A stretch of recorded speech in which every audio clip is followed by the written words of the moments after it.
block my parking spaces for months? Hope you like dog poop. 15 years ago, I was living in a very large and expensive city, in what had once been the servants' quarters of an extremely large Victorian house. The whole house was broken up into apartments that progressively grew larger and nicer as you went up. I lived on the bottom floor with my then SO.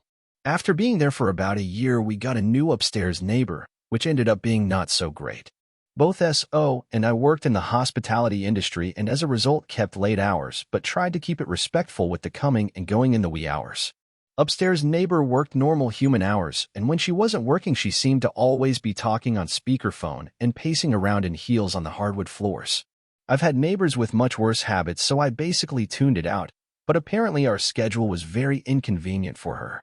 Lots of complaints about the noise we made, hours we kept, about my dog, and kind of anything else you could imagine. The landlord mostly liked us, so it never went too far, but still annoying. We probably could have coexisted like that for years, but one night I got back from work and there was a strange station wagon parked diagonally across both of our alley parking spaces, making it impossible to park even one other car there.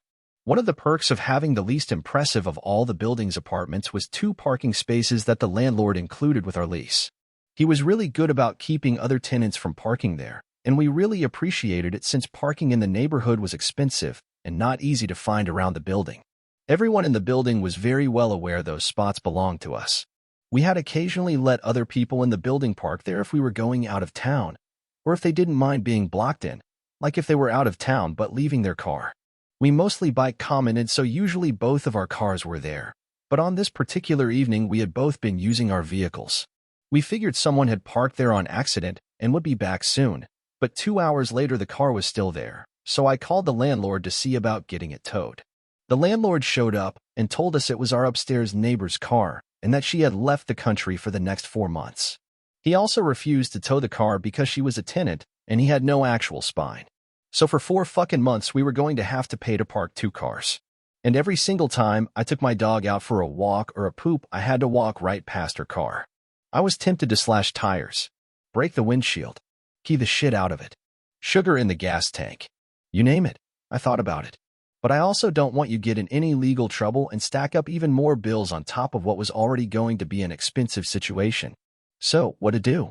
How to express my boundless rage without committing any actual crime? About 3 weeks in, I was out with my dog, and while I was passing her damn car, I basically saw red. Before I even realized what I was doing, I was smearing the dog shit I had just picked up all over her door handles, laughing like a lunatic. And I kind of felt better. So I just kept doing it. For almost 3 months, every single time I took my fairly large dog out to drop a deuce in the neighborhood, I rubbed all of it on that fucking station wagon. And I got pretty creative. Door handles, the grill, the windshield wipers, crevices around the windows and sunroof, all up in the side mirrors, cracks in the doors, the little gutters on the roof, the locks, into the gap around the hood. If you can get to it without breaking in, I got to it, and it was chock full of dog poop.